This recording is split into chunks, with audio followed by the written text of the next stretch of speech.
Anyways, speaking of the Mets, Dodgers, Shohei Ohtani, and the Mets and the Lindor and everything, how about your Mets, man? Evening the series 1-1 while getting absolutely shellacked in game one. Game two has definitely gone the Mets' way, and you see it right there. A grand slam. How do you, what is it? Vientros? Vientos. Vientos. Yes. I want to make sure I say it correct. Vientos. I am horrible with names. I'm surprised. Vientos, the fresh maker. Vientos. I like it. It took me forever to get James Couladianos, but I got it. I am not Greek, but I am also not Latin, so I don't know Vientos, the correct way of saying it. But he is coming up absolutely monster right now, dude. Right now he's at a 378 batting average and almost 1,000 OPS. This dude is literally carrying the Mets. Yeah, and he's been very good all year, but because he wasn't, there from the very beginning, he wasn't as highly touted as some of the other rookies in baseball. Mm-hmm. But you take a look at his numbers all year, he's been more than solid. If you want to get a rookie to contribute, just look at what Vientos did. He was fantastic. And I still can't believe that they walked Lindor to load the bases. I mean, they gave him basically the Barry Bonds treatment. And Vientos, he said it. I took it personally, and I went there and I wanted to make it hurt. And he made it hurt with the grand salami in game two. Well, it's kind of hard when you sit there like in the first inning, Lindor right out of the gate drops a home run. Like, yep. Okay. And Lindor, while not having big average right now, 233, he's got like an 800 OPS, which is great, but not like what he's been doing and not absurd numbers or anything like that. Yeah. But he's been having those huge hits in huge moments. So when I've got a couple runners on base, I'm going to, even no matter what Vientos is doing, and by the way, what Mark is doing, I think that's hilarious. What Mark is doing, I'm going to face Mark and take my chances until he proves me otherwise.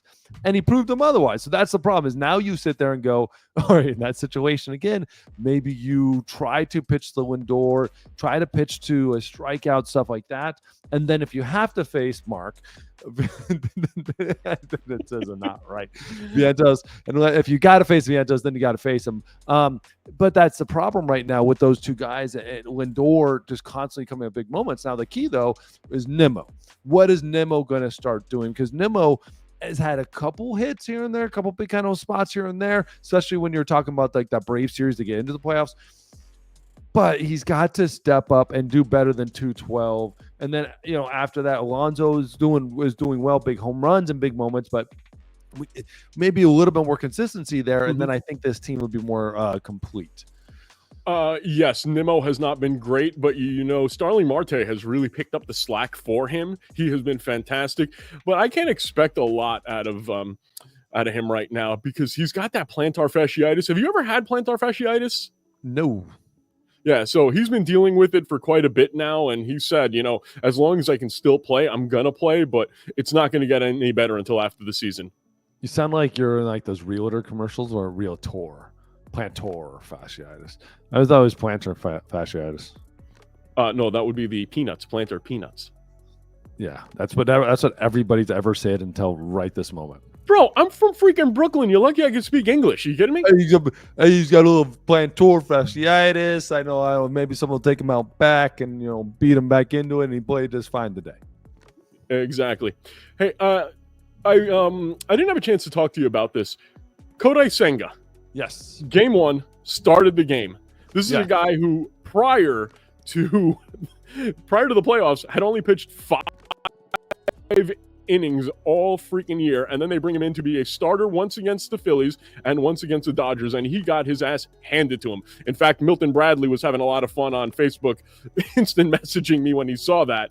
What do you think about this whole Kodai Senga thing? Would you have put him in? Give me your thoughts. Yeah, take a chance though. I mean, for me, you got to take that chance that he can go out there. The beautiful part about it is he hadn't seen him. It's not like everyone's sitting there and like has seen Kodai. It's a tough situation to be in, but these guys are basically going bullpens anyways every other game. They're it's basically bullpen games. So why not throw a guy out there and see what he has? And if he ends up hitting gold, you hit gold.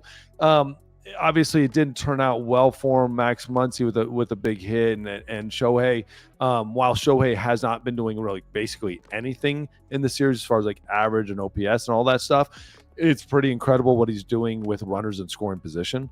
He is absolutely killing the ball with runners in scoring position. It does not matter what happens. It's amazing what he's doing with that. Yeah, but on the flip side, did you know that I saw this stat and it freaked me out? Shohei has gone like 0 for 20 with the runners with nobody on base so far in the playoffs. Something ridiculous. But it's like 17 for 20 with runners in scoring position. Yeah. That's so, like the weird, that's the craziest thing though. Like whenever it matters, he's there. He's the guy, and it's perfect. It's better than anybody else could ever be.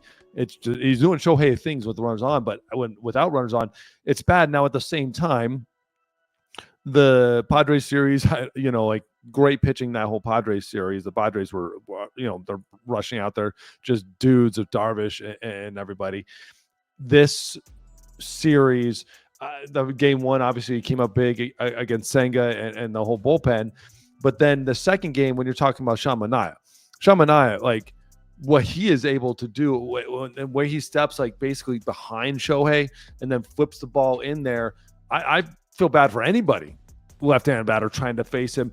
And Shohei, that's the problem is like we're looking at it going, okay, he's struggling, but at the same time is when it comes to times it matters, he's been stepping up. But then like, he went over against Manaea, like, okay, Manaea's been pretty ridiculous this year, especially in the playoffs. He's been kind of unworldly, like a new, like a new guy.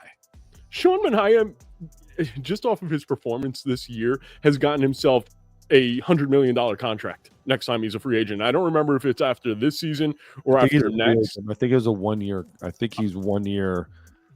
I think like him, Severino, and I forgot who else. I think that they're all kind of like the 1 year guys. Yeah. He's going to make $100 million. Somebody's going to give it to him the way he's been pitching.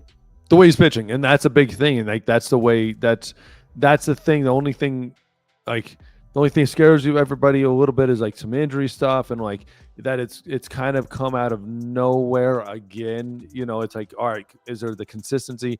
He'll probably get $100 million somewhere else just because of the amount of years. But that's Katana. I think they're all free agents coming up after this year. So that's the problem with basically the whole they're losing their entire pitching department besides Senga.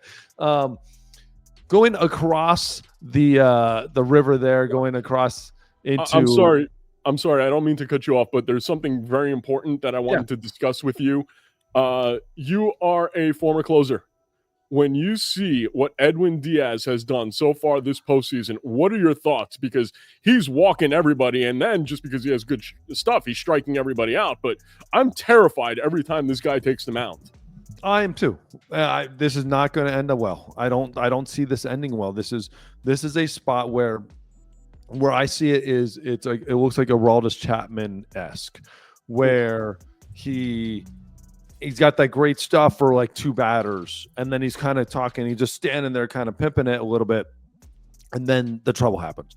And when trouble happens with Edwin lately, it's been bad, really bad. And so to me, this is a heel in the Mets side. This isn't going to end well. And the problem is when it happens, it's going to happen quick. It's going to happen hard, and it's going to lose a game because it's at the end of the game. To me, I'm moving Stanek to the ninth, or I'm keeping Stanek. I'm making sure Stanek is those really, really, really important outs. And then I'm trying my very best to move Diaz, and maybe he has to be the ninth, whatever it is. But Stanek is my guy for important outs. Diaz may be the ball in the ninth or the eighth, whatever it is, just to get outs. But I don't have any confidence right now in Diaz. Again, he's got great stuff. I think he has that super shadow doubt. Like there's a little something hanging there all the time. So it's in his head right now. You don't think you think every time he takes the mound, he's scared. I think there is he's in a position where he's scared to fail, versus before is like there's nothing you can do to get in his way. Like you can't stop him. Where he has just a little something in the back there, and it just I don't know. You just don't see it in his eyes, the same confidence, right? So if you were going through that, again, former closer, who better to ask? When you're going through something like that and your confidence is shaken, what can you do to your routine to get out of it? Is there anything you can do to get out of it? Do you need a slump buster? Should he go pick up the ugliest girl that he can find? Several. Go get a couple ugly ones and just take it. Go for it. Maybe someone throws on like something and gives it to you. You know, you just got to figure it. No, come on, dude. Yes. What you do, though, is just go back to your basics. Go back to your roots. Go back to the beginning. Like, what are the first couple of things that you do? Like, and just be really good at those things. And then let the end just be it. Let the end just be happen and just be. Focus on your tiny little things. It might be your timing. It might be your leg kick. It might be like how you put your foot on the mound. Stop trying to be Edwin Diaz and just be the pitcher who gets 3 outs. I think that's where a lot of these guys end up failing, and especially Craig Kimbrell failed, where he's like, I'm the closer. Like, I don't pitch in those other innings well. You're like, no. You do pitch in those other innings well, because until you became the closer, that's what you did. You did those, and you did those so well, you became the closer. So be the guy that just gets 3 outs. I would always tell myself, I'm pitching the 8th, I'm pitching the 7th. It doesn't matter. I'm just getting outs. And then it just happens to be after the last one, I get to shake hands. And that's it.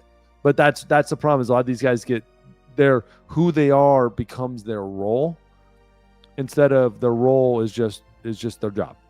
We need to find a pretty lady in Queens who can buy Edwin Diaz a garter, teach him how to breathe out of the correct eyelids so he can get out of his head. Maybe sacrifice a chicken, whatever it is. You just got to do it. Sometimes you got to do it.